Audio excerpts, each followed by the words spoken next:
बहू या नौकरानी, एक दर्द भरी कहानी। Very emotional story. आज की कहानी है बहू या नौकरानी, एक दर्द भरी कहानी।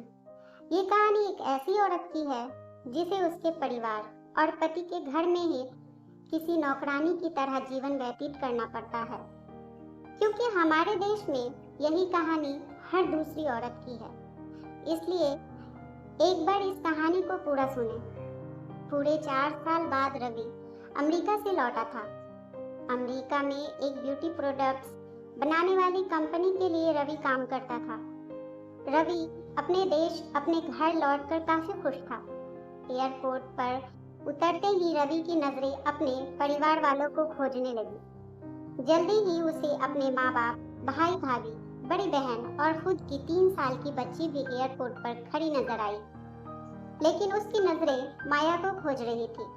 वह सोचने लगा, ये माया मुझे मिलने आई क्यों नहीं, और ऊपर से उसने हमारी छोटी सी बच्ची को भी यहाँ भेज दिया। रवि एयरपोर्ट पर सबसे हंसी खुशी मिला। फिर उसने माया के बारे में पूछा तो उसकी दीदी बोल पड़ी, भाई वो घर पर ही है, तुम्हारे लिए खाना तैयार कर रही है। वह तो आज ही तुम्हारे आने की खुशी में काम करने लगी है, वरना वो कोई काम करती कहाँ है। रवि ने अपनी बेटी को प्यार से उठा लिया, लेकिन उसकी बेटी उसे देखकर रोने लगी। लाओ मुझे दो बच्ची को, वह तुम्हें काफी दिनों बाद देख रही है ना, इसलिए पहचान नहीं पा रही होगी। कहते हुए दीदी ने बच्ची को अपने पास ले लिया। सभी टैक्सी में बैठकर अपने घर की तरफ रवाना हुए। रवि अपने परिवार से मिलकर खुश था, लेकिन ये बात कि माया उसे एयरपोर्ट पर मिलने नहीं आई उसे काफी परेशान कर रही थी। वह सोचने लगा, क्या खाना बनाना इतना ज्यादा जरूरी था कि मुझसे मिलने से भी ज्यादा, और वो भी तब जब मैं 4 साल बाद वापस आया हूँ। इन्हीं ख्यालों में घर तक का आधा रास्ता बीत गया। अब उसकी बच्ची उसे देखकर रो भी नहीं रही थी, इसलिए रवि उसके साथ खेलने लगा। बाकी का आधा रास्ता भी खत्म हुआ और सब घर पहुंच गए। गाड़ी की आवाज सुनकर माया बालकनी में आकर खड़ी हो गई और रवि की तरफ देखने लगी। रवि भी जैसे ही गाड़ी से उतरा, उसने पहले दरवाजे की तरफ और बाद में बालकनी की तरफ नजरें घुमाई, जैसे कि वह माया को ही देखना चाहता हो। रवि से नजरें मिलते ही माया के चेहरे पर मुस्कान झलक पड़ी। रवि भी उसे देखकर हल्के से मुस्कुरा दिया। सभी घर के अंदर गए। माया सबके लिए पानी लेकर आई और सभी को पानी देने के बाद फिर से किचन में चली गई चाय बनाने के लिए। थोड़ी देर तक सभी परिवार वालों से बात करने के बाद रवि माया को बुलाने लगा। माँ ने उसी बीच में टोकते हुए कहा, रहने दो उसे, किचन में थोड़ा काम कर लेने दो, बाद में अपने आप आ जाएगी। तुम बैठो यहाँ मेरे पास, वैसे भी कहाँ ज्यादा काम करती है वो। रवि यही बात दूसरी बार माया के बारे में सुन रहा था। अब उसने सोचा कि मेरे परिवार वाले मुझसे झूठ थोड़े ही बोलेंगे। हर दिन नहीं रहता होगा इतना काम, उसको इतना काम आज थोड़ा सा है, करने देते हैं, मैं बाद में उससे बात कर लूंगा। रवि अपने परिवार वालों से बातचीत में मगन हो गया। एक के बाद एक रिश्तेदार और पड़ोसी रवि को मिलने आते रहे और माया को किचन से बाहर निकलने का समय ही नहीं मिला। सभी के लिए चाय बनाना, नाश्ता बनाना, यही करते करते शाम हो गई। शाम होते ही अकेली माया इस बड़े से परिवार का खाना बनाने में जुट गई। 2 घंटे बाद सभी परिवार वाले खाना खाने के लिए डाइनिंग टेबल पर बैठे थे, सिवाय माया के। रवि चाहता था कि माया भी उसके साथ बैठकर खाना खाए, लेकिन फिर माँ ने कहा, अगर वो भी खाना खाने बैठ जाएगी तो सबको परोसेगा कौन। सभी के खाना खाने के बाद माया ने अकेले खाना खाया।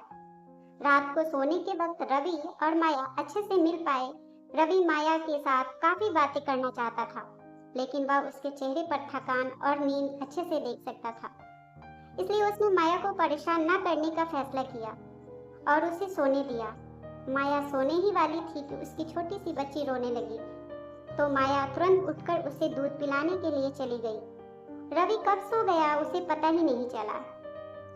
जब सुबह बच्ची की रोने की आवाज आने लगी तो रवि उठा और माया को आवाज देने लगा। जब माया पास नहीं दिखी तो उसने बच्ची को चुप कराया और फिर से सुला दिया। बाद में माया को देखने लगा तो माया उसे फिर से किचन में मिली, जो सुबह सुबह ही जल्दी उठकर घर वालों की चाय नाश्ते की तैयारी में लग गई थी। अब रवि सोचने लगा, माँ और दीदी तो कहती थी कि माया ज्यादा काम नहीं करती, लेकिन जो मैं देख रहा हूँ वो तो कुछ और ही है। रवि अब सब कुछ समझ गया था, पर वो अपनी माँ को ऐसा नहीं बोल सकता था कि माया से ज्यादा काम ना कराया करो। इसलिए अब उसने खुद ही माया की मदद करना शुरू कर दिया। रवि के हाथ बटाने से माया को थोड़ा अच्छा लगने लगा था। पहले जहाँ उसका चेहरा थकान से उतरा रहता था, अब उस पर थोड़ी थोड़ी चमक आने लगी थी। रवि ने कुछ दिनों में ही ये महसूस कर लिया था कि माया अब वो माया थी ही नहीं जिसे रवि शादी करके लाया था।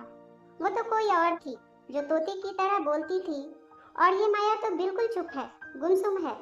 ऐसा लगता है जैसे किसी के दबाव में हो, किसी डर की वजह से सहमी हुई हो। रवि माया को उसके काम में और ज्यादा मदद करने लगा। रवि का ऐसा व्यवहार अब घर वालों को खटकने लगा था।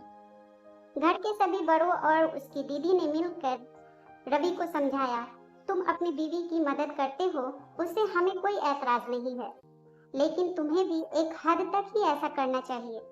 जब तक कोई तुम्हें ऐसा करता ना देख रहा हो तब तक सब ठीक है, लेकिन जब कोई तुम्हें बीवी के हाथ होते हुए बर्तन धोते देखे तो वो अच्छा थोड़े ही लगता है।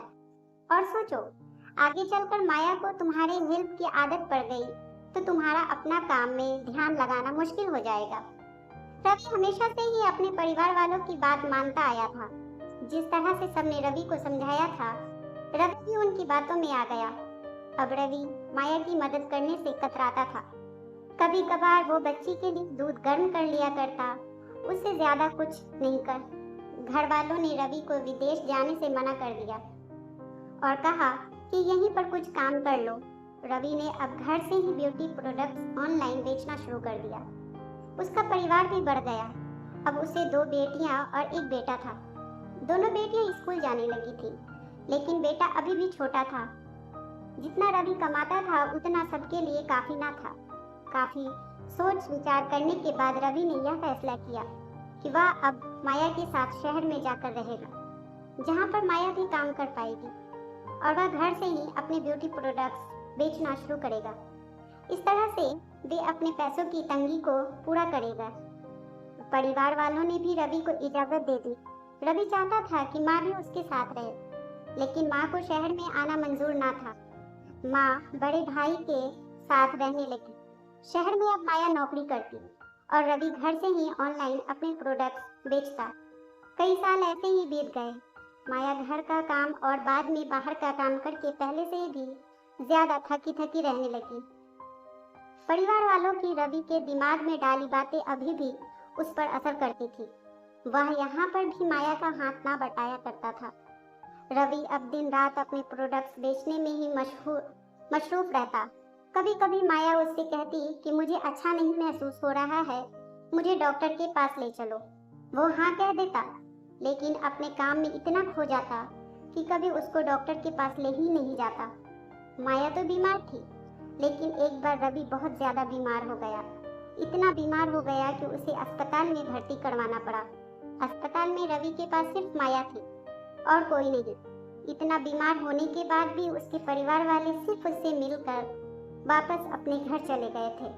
उसका सहारा बनने के लिए, उसकी तकलीफ बांटने के लिए कोई भी उसके साथ नहीं था। बिस्तर पर पड़े और शारीरिक तकलीफ से गुजर रहे रवि को अपनों का ऐसा व्यवहार बहुत तकलीफ दे रहा था। फिर वह सोचता, उसने भी तो माया के साथ जिंदगी भर यही किया है। क्या वो माया का जीवन साथी सिर्फ नाम का ही नहीं था? जब साथ देने की बारी आती तो उसने दूसरों के बहकावे में आकर उससे किनारा कर लिया था। यहाँ तक कि माया के खुद अपने मुंह से कहने के बाद भी उसकी तकलीफ को वो नजरअंदाज करता आया था। रवि को अब अपना दर्द माया के दर्द के आगे मामूली सा लगने लगा। उसके दर्द को ना बांटकर उसने बहुत बड़ा गुनाह किया हो, ऐसा उसे लगने लगा। पश्चाताप के आंसू रवि के आंखों से बहने लगे। उसने अपनी सारी गलतियों और गुनाहों के लिए माया से माफी मांगी। दोस्तों, जीवन साथी का मतलब होता है जीवन के हर उतार चढ़ाव में, जीवन के हर मोड़ में जो साथ दे। साथ होने और साथ देने में उतना ही फर्क होता है जितना सिर्फ वादा करने में और सचमुच वादा निभाने में होता है। दोस्तों, आपको ये कहानी कैसी लगी हमें कमेंट में ज़रूर बताएं। प्लीज़ चैनल को लाइक, शेयर और सब्सक्राइब ज़रूर कर दें। एक नई कहानी के साथ आपसे मैं फिर मिलूंगी। इस कहानी को सुनने के लिए आपका बहुत बहुत धन्यवाद।